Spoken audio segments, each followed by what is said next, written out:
인생에 있어서 가장 중요한 선택은 바로 내 집 마련이었다. 그리고 이제 재테크에 있어서 가장 후회되는 선택 첫 번째가 바로 내 집 마련하는 것입니다.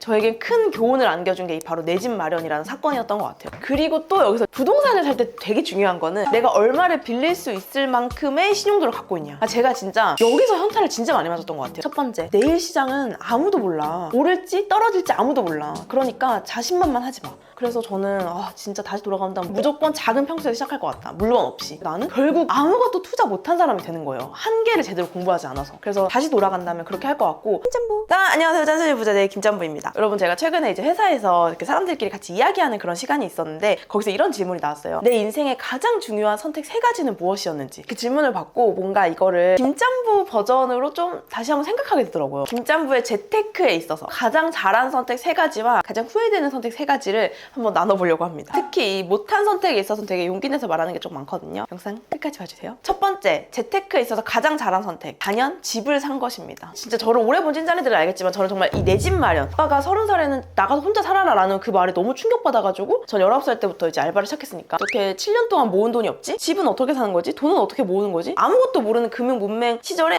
돈 모아야겠는데? 라는 생각이 들었고 이제 26살 때부터 정말 아무것도 모르지만 이 내 집 마련을 목표로 돈을 모으기 시작한 거거든요. 만약 내 집 마련이란 목표가 아니었으면 진짜 저축률 88% 달성하는 하루에 막 한두 끼 먹으면서 그게 가능했을까? 라는 생각이 드는 것 같아요. 그럼 도대체 뭘 배웠냐라고 했을 때는 내가 집을 리브하는, 사는 공간으로서 생각할 건지 바이하는 어떤 자산의 수단으로서 생각할 건지를 선택해야 되더라고요. 이걸 선택하지 않으면 둘 다 잡을 수는 없다는 거를 알게 된 것 같아요. 물론 내가 진짜 막 부자여가지고 바이도 되고 리브도 되는 그런 좋은 집을 사면 좋겠지만 이제 사회초년생이 돈을 모으는 과정에서는 그게 불가능하다는 걸 알게 됐고 공부하면 공부할수록 부동산은 자산이구나, 재테크 수단이구나 라고 생각을 해서 이제 바이하는 영역으로 보면서 주말마다 임장 다니고 했는데 내가 부동산을 바이하는 관점으로 봤다면 부동산은 무조건 입지가 다다. 내가 봤을 때 좋은 집, 내가 살기 좋은 집이 아니라 모든 사람들이 살고 싶어하는 집, 모든 사람들이 좋아하는 집, 그런 것들이 결국 이제 입지 좋은 집이라고 하는구나. 어떤 일자리가 있는지, 교통이 좋은지, 학군이 좋은지, 좋은 인프라가 있는지 이런 모든 것들을 내가 체크해 가면서 해야 되는 게 부동산이구나 라는 걸 깨달았던 정말 저에겐 큰 교훈을 안겨준 게 바로 내 집 마련이라는 사건이었던 것 같아요. 그리고 또 여기서 부동산을 살 때 되게 중요한 거는 내가 얼마를 빌릴 수 있을 만큼의 신용도를 갖고 있냐. 제가 진짜 여기서 현타를 진짜 많이 맞았던 것 같아요. 전 늘 계약직으로 일을 했었고 계약된 월급보다는 당근도 하고 부수입도 벌고 해서 막 얼마를 벌었어. 난 이런 거에 되게 집중을 했고 많이 모아. 난 88%까지 저축하면서 진짜 이 나이에 몇 천만 원 모았어. 이런 거에 되게 취해 있었는데 부동산을 살려고 보니 대출이 안 나오는 거예요. 제가 막 신용 불량자라거나 뭐 이런 게 절대 아니었는데도 불구하고 너의 어떤 직업이나 너의 계약 상태를 보니 너에게는 그렇게 많이 빌려줄 수가 없어. 우리 은행 입장에서는. 지금 생각하면 은행 입장도 너무너무 이해가 가요. 그때는 뭐가 그렇게 서러웠는지 돈을 모으는 게 다가 아니었던 거야 이러면서 막 펑펑 울었던 기억이 나요. 그걸 깨닫는 과정이 저에게는 자본시장이 아주 조금 이렇게 눈을 뜨는 순간이었기 때문에 너무 저에게 의미 있는 순간이었고 재테크 인생에 있어서 가장 중요한 선택은 바로 내 집 마련이었다. 그리고 이제 재테크에 있어서 가장 후회되는 선택 첫 번째가 바로 내 집 마련하는 것입니다.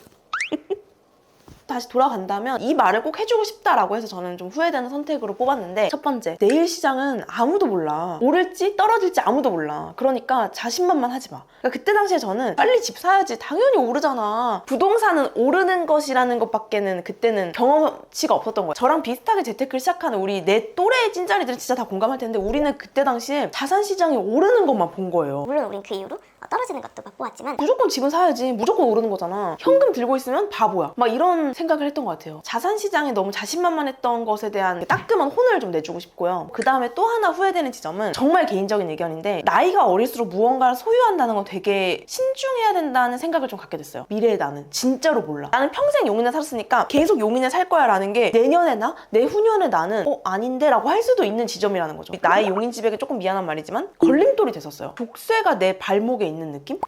여기도 가고 막 저기도 막 날아다니고 싶은데 막 얘가 나를 잊지 마 약간 이렇게 나를 막아놓는 느낌이 들더라고요. 제가 지금은 서울에 왔지만 뭔가 이 자유로운 선택에 있어서 굉장한 걸림돌이 됐었던 것 같아요. 좀 더 빨리 올 수 있었는데 못 왔다? 내가 하는 일이 내가 사는 지역과 큰 상관이 없는 일들이 있잖아요. 그럴수록 더더욱 집 사는 거는 그런 것 같아요. 이거 진짜 제 개인적인 의견이에요. 그리고 잘한 선택 두 번째는 남편이랑 결혼함과 동시에 돈을 합친 거. 이건 정말 잘한 선택인 것 같아요. 정말 아주 조금만, 마치 골든타임처럼 아주 조금만 늦었어도 굉장히 말 꺼내기도 시작하기도 어려웠을 것 같아요. 이미 결혼했고 각자 용돈 혹은 각자의 그 수입 안에서 잘 쓰자 하다가 언제 어떻게 합칠 건데 지금까지 또 해왔던 관성이 있으니까 불편할 거라고 그게. 근데 저희는 결혼을 얘기하고 집을 합친 순간부터 돈을 합쳤거든요. 이거 되게 궁금해 하시더라고요. 저희는 일단 자산 다 오픈했고요. 빚도 다 오픈했어요. 그 자산이 축적되는 과정에서 빚이 있을 거 아니에요. 빚과 현금과 자산과 지금 내가 어느 정도 해결해야 하는 뭐 각자의 집의 문제들도 있었겠죠. 그것까지 싹 그냥 거의 뭐 빨개 버튼 오픈을 했고 오픈하고 바로 모든 수입을 합쳤어요. 한 통장에 옮기고 이런 그 통장적 관점보다는 가계부를 같이 썼어요. 가계부를 같이 썼기 때문에 정말 1원 한 장 들어오는 모든 수입이 거기에 다 공개가 되고 그리고 거기서 우리 한 달에 몇 퍼센트 뭐 50% 이상은 저축하자 투자하자 이렇게 이제 결정을 했던 거죠. 저희가 진짜 결혼 지금 3년 차인데 제가 생각했던 것보다 돈을 좀 많이 모았거든요. 정말 결혼은 1+1은 2가 아니라 100이라는 경험을 저는 합쳤기 때문에 가능했던 경험이고 가능했던 저축률이었던 것 같아요. 남편과 돈을 합쳤던 건 너무너무 잘한 선택이었던 것 같다라는 생각이 듭니다. 그리고 재테크에 있어서 좀 후회되는 조금 못했다고 생각하는 것 두 번째는 집을 크게 시작한 거.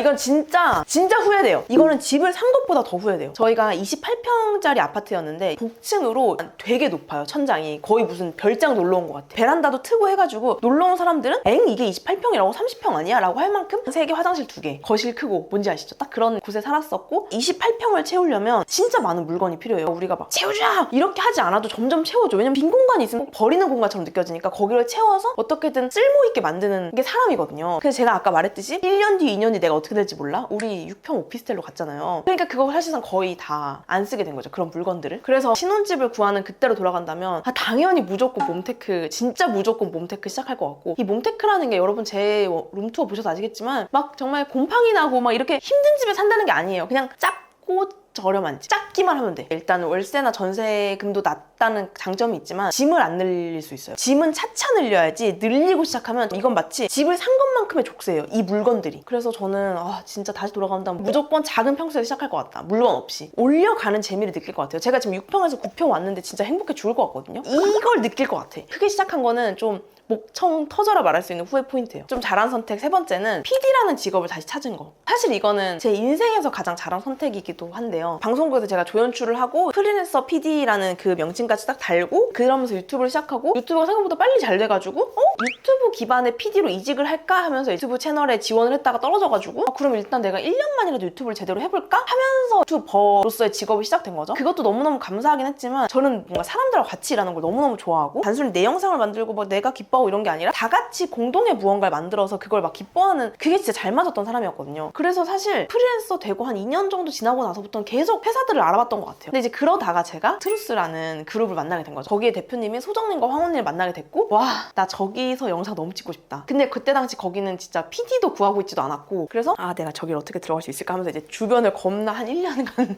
무슨 공전자전 하듯이 이렇게 맴돌았던 것 같아. 근데 마음이 아주 이렇게 조금 닿아가지고 어떤 한 번의 그 영상을 만들 수 있는 기회가 왔고 지금 생각해보면 되게 잘 못 만들었는데 제가 너무 찍고 싶다라고 해서 이제 따라갔던 게 그 제가 어떻게 보면 트루스 그룹에서 이제 PD를 시작하게 된 계기가 됐는데 이게 왜 재테크 인생으로 넣었냐면 사실 저는 재테크를 하면서 막 목표 무엇입니까? 100억입니다. 방방뷰 아파트입니다. 은퇴하는 것입니다. 그 목표를 말하는 데는 내 스스로가 멋이 없었어요. 그러니까 인터뷰하면 그런 얘기 진짜 많이 물어보거든요. 근데 지금은 제가 진심으로 다시 심장 뛰는 목표를 찾은 거? 정말 영상을 잘 만들고 싶고 우리 영상이 이러이러한 사람들에게 닿아서 이러이러한 정말 일들을 우리가 펼쳐가고 싶고 그 목표를 진짜 이뤄보고 싶다는 정말 이렇게 가슴 뛰는 PD로서의 목표를 찾은 게 저한테 진짜 의미 있어요. 그러니까 단순히 돈 많이 벌고 싶어 해서 돈을 의미 있게 잘 벌고 싶어로 바뀐 게 이 PD라는 꿈을 찾은 전후로 바뀐 것 같아요. 2030, 40까지도 열심히 일하고 그걸 잘하기 위한 다양한 투자를 또 시도해보고 그 과정에서 돈이라는 게 정말 감사하게도 따라온다면 거기서 또 내가 투자를 해볼 수 있는 거 제 기준에는 조금 더 건강한 흐름이 생긴 것 같아요. 그리고 마지막 세 번째 좀 후회되고 못한 선택은 뭐냐면 하나의 자산에 대해서 깊게 공부하지 않은 것. 제가 벌써 돈을 모으고 재테크에 관심을 가진 지 5년 정도 됐더라고요. 정말 오래되지 않았나요? 재테크를 시작할 때는 당장 마음이 너무 급하잖아요. 뭐 한 달도 길어. 6개월은 더 길고 1년은 진짜 까마득하게 느껴지는데 그러다 보니까 내가 조금 더 장기적인 관점으로 무언가를 공부하고 알아보는 게 잘 안 돼요. 그래서 당장 뭐가 돈이 되는 거지? 당장 뭘 공부해야 빨리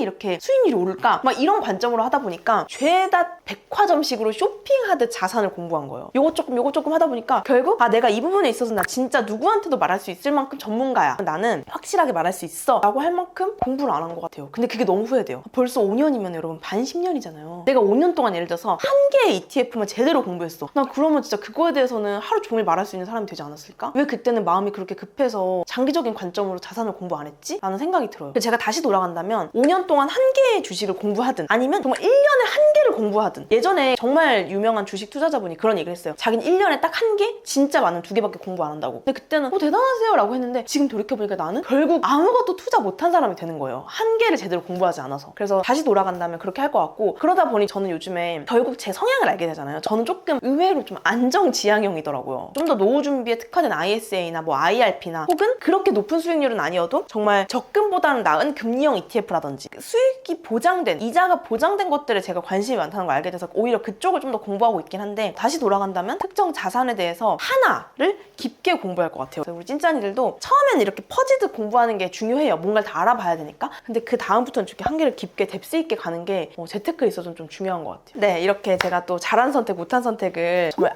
목이 좀 아픈데 찐짠이들에게 좀 도움이 됐으면 좋겠고 같이 그런 것들을 정리해보는 시간이면 좋겠다라고 생각해서 이야기를 했고 개인적으로 찐짠이들의 잘한 선택 혹은 나도 이건 좀 후회돼 라는 지점이 있는지 너무 궁금하거든요. 그래서 뭐 잘한 선택도 좋고 후회되는 선택도 좋으니까 딱 하나 뽑아서 댓글로 남겨주면은 다른 찐짠이들도 보면서 이런 생각도 할 수 있구나 라는 생각도 들 것 같고 저도 보면서 찐짠이들이 이런 생각 하는구나 좀 볼 수 있을 것 같아요. 한번 댓글 남겨주시면 제가 추첨을 통해서 3명한테 제가 요즘 진짜 맨날 마시는 뷰클런치 커피를 선물해드리도록 하겠습니다. 그럼 안녕!